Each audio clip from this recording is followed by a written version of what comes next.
Good morning, students. Welcome you all to this video in which we will be solving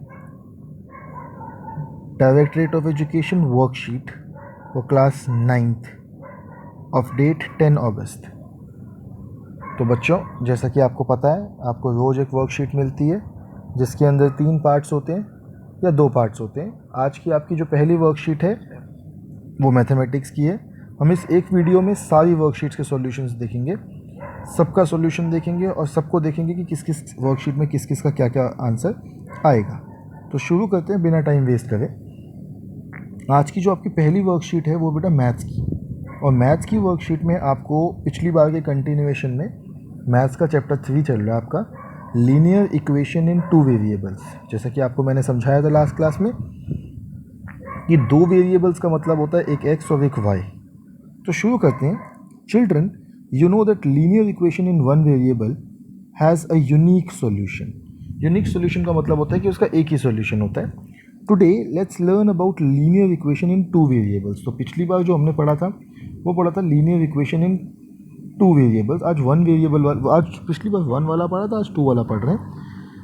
Linear equations in 2 variables can be put in standard form ax plus by plus c बराबर 0।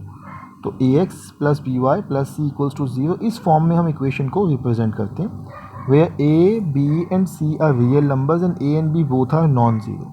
तो a, b, c तीनों रियल नंबर्स होते हैं, a and b जो होता है वो नॉन ज़ीरो होते हैं, मतलब ज़ीरो नहीं होते।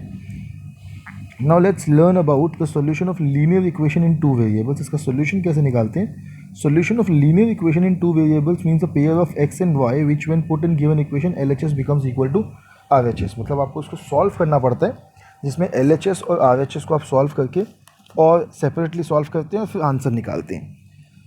तो एक एग्जांपल उन्होंने दिया है, एग्जांपल समझ लेते हैं। उन्होंने दिया है 2x plus 3y equal to 12 is a linear equation in 2 variable. यहाँ पे x is equals to 3 and y is equals to 2 is the solution. ये क्यों सॉल्यूशन है? क्योंकि जब x की जगह मैं 3 पुट करूँगा और y की जगह 2 पुट करूँगा, देखो उन्होंने पुट करके देखा है, तो 2 इंटू 3 हो जाएगा, 3 इंटू 2 हो जाएगा, 3 इंटू 2 हो जाएगा, 2 इंटू 3 होगा 6, 3 इंटू 2 होगा 6, 6 प्लस 6 इक्वल टू 12। तो यहाँ का आंसर भी 12 आ जाएगा क्योंकि इक्वेशन की दूसरी तरफ 12 था, यानी कि इक्वेशन की एक साइड दूसरी साइड के इक्वल हो जाती है। तो जो कि हमने यहाँ पे अभी आपको दिखाया। This solution is written in ordered pair 3, 2। हमेशा याद रखिए, पहले लिखा जाता है x और बाद में लिखा जाता है y। तो उन्होंने कहा है कि चेक करो 0,4 और 1,4 और सॉल्यूशंस ऑफ दिस इक्वेशन, कि आप चेक करके बताइए कि क्या इक्वेशंस के सॉल्यूशन हैं या नहीं है। तो हम चेक कर लेते हैं। Putting x is equals to 0, y is equals to 4। LHS दे रखा है आपको, तो LHS में x की जगह मैंने 0 पुट कर दिया और y की जगह 4। तो 0 प्लस 12, 12 जाहिर सी बात है इक्वल टू की दूसरी तरफ 12 था, तो 12 आ गया।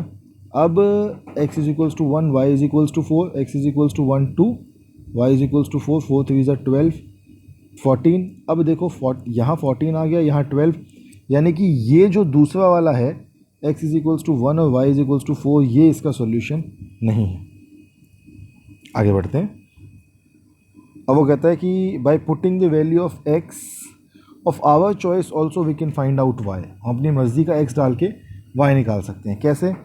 मैंने कहा जी putting x is equals to 2, x की वैल्यू 2 पुट कर दी, तो x की 2 पुट कर दी, y को y छोड़ दिया, तो 2 2 ज़ा 4, 3y इक्वल टू 12। ये 4 यहाँ प्लस हो रहा था, इस साइड जाएगा माइनस हो जाएगा, तो 3y is equals to 12 minus 4। 3y कितना आ गया? 8। 3y is equals to 8। ये 3 जो यहाँ मल्टीप्लाई होता है वहाँ जाएगा डिवाइड हो जाएगा, y इज इक्वल्स टू 8/3। तो यानी कि x की वैल्यू 2 और y 8/3 भी इस इक्वेशन का सॉल्यूशन है। अब हम देखते हैं उन्होंने हमें क्या करने के लिए कहा है। हमें बोला है find 4 solutions of 2x plus y equal to 7।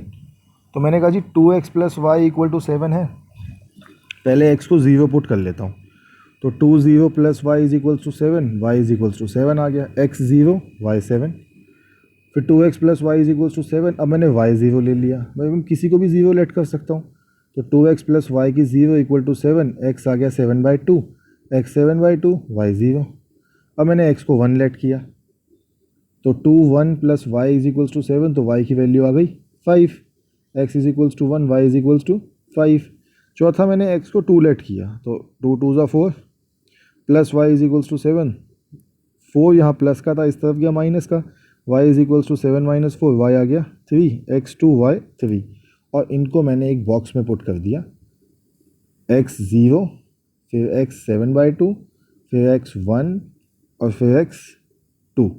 ऐसे ही y 7, y 0, y 5 और y 3। जब x 0 तो y 7, x 0 y 7। इस तरीके से इसको बॉक्स में पुट करके मैंने आपका पूरा आंसर कैलकुलेट कर लिया है। अगला क्वेश्चन देखते हैं। Check which of the following are solutions of equation -2y is equals to 4। तो हमने क्या लिखा है, इक्वेशन x, बेटा ये बीच में ना गैप नहीं दे रखा है तो यहाँ ध्यान देना, x - 2y इक्वल टू 4 है। तो हम चेक कर लेते हैं, मैंने कर लिया है सॉल्व। 0 और 2 है, x - 2y equal to 4, x की जगह 0 पुट किया, 2y तो ये हो गया -4। इस तरफ -4 है, उस तरफ 4 है, यानी कि जी ये तो आंसर नहीं हो सकता। दूसरे में x 2 और 0 था तो x - 2y equal to 4, x की जगह आ गया 2, y की जगह आ गया 0 इक्वल टू 4, ये भी नहीं हो सकता। थर्ड दिख रहा है मुझे, x की जगह 4, y की जगह 0, तो अब मैंने पुट कर दिया 4 - 0 4। यहाँ पे दिखेगा मुझे कि LHS बराबर आ गया है RHS की, तो ये मेरा आंसर है, थर्ड वाला पार्ट मेरा आंसर है। और ऐसे ही फोर्थ में जब पुट किया तो फोर्थ में भी आंसर नहीं आया, -1 इक्वल टू 4 आ गया। तो एक पार्ट जो थर्ड है वो इसका सॉल्यूशन है और बाकी इसके सॉल्यूशन नहीं है। कर लीजिए बेटा इसको नोट डाउन। अब आपने दोनों क्वेश्चन सॉल्व कर लिए मैथ्स के, पहला वाला भी ये और दूसरा वाला भी। आगे बढ़ते हैं आज के मैथ अगली वर्कशीट पे।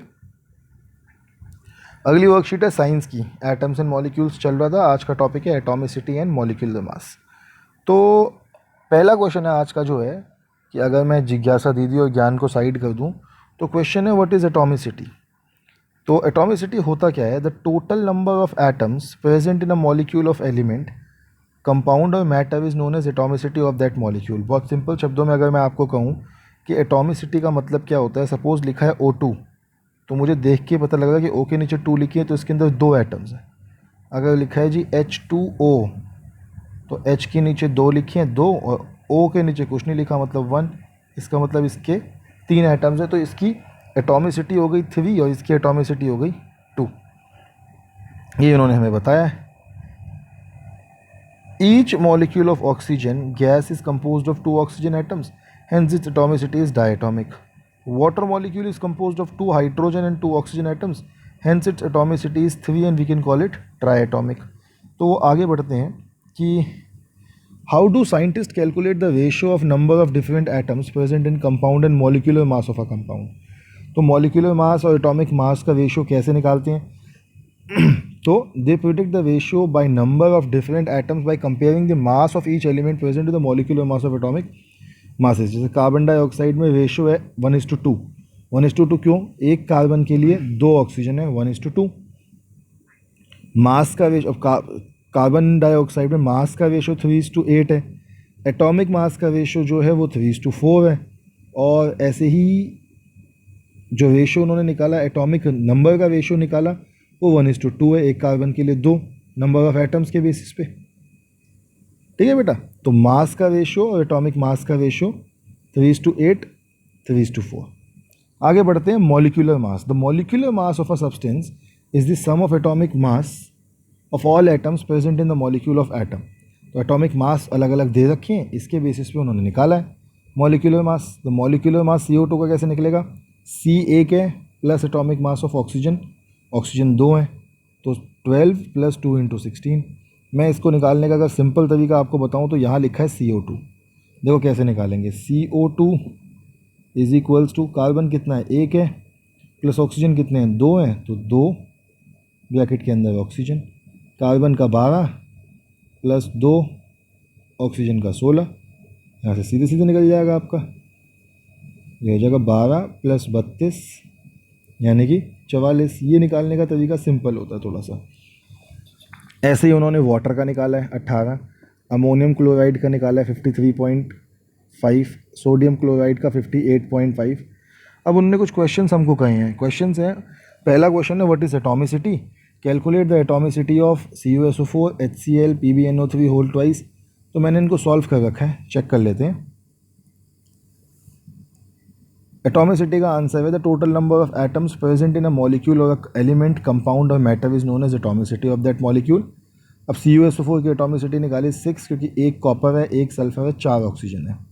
S8 की तो 8 हो गई। NaCl में 2, एक Na एक Cl तो 2। H2CO3 2 हाइड्रोजन, एक कार्बन, 3 ऑक्सीजन तो 3 4 5 6। PbNO3 में 5, क्यों, एक N एक Pb 2 और 3 ऑक्सीजन 5। सेकेंड क्वेश्चन देखते हैं, calculate the ratio of number of atoms in water molecule. अब नंबर ऑफ एटम्स की उसने बात करी है इन वाटर मॉलिक्यूल, तो अगर हम ध्यान से देखें तो molecular formula of water H2O, number of hydrogen कितने हैं 2, नंबर ऑफ ऑक्सीजन कितने हैं 1, तो रेशियो कितना हो गया 2:1, हाइड्रोजन इज टू ऑक्सीजन का। तीसरा निकालना है जी, calculate the molecular mass of NaCl, CuSO4, H2CO3 H2O। इसमें से अगर मैं जनरल देखूं तो सोडियम क्लोराइड का ये निकाला हुआ, और साथ ही साथ आपका NaCl का आपको दे रखा है, H2O का आपको दे रखा है। फिर भी अगर देखना चाहूँ तो मैंने सारे कैलकुलेट किए हैं।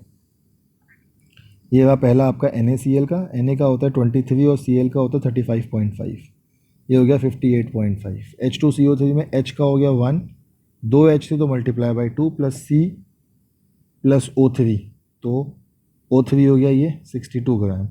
CuSO4 का हो गया आपका कैलकुलेट किया, Cu का 63, S का 32, O का 64, 159, H2O का निकाला आपने 18। ये हो गए आपके मॉलिक्यूलर मासेस। आगे बढ़ते हैं बेटा आज की अगली वर्कशीट पे, क्योंकि साइंस की वर्कशीट तो हमारी कंप्लीट हो गई है। अगली वर्कशीट देखते हैं आपकी आज की अगली वर्कशीट है हिंदी की, चैप्टर है ल्हासा की ओर। तो क्षितिज भाग 1 का चैप्टर है, ये आप पढ़ लीजिए। उसके चैप्टर का के बीच का कुछ गद्यांश आपको जो एक दे रखा है। हम सीधा प्रश्न पे बढ़ते हैं।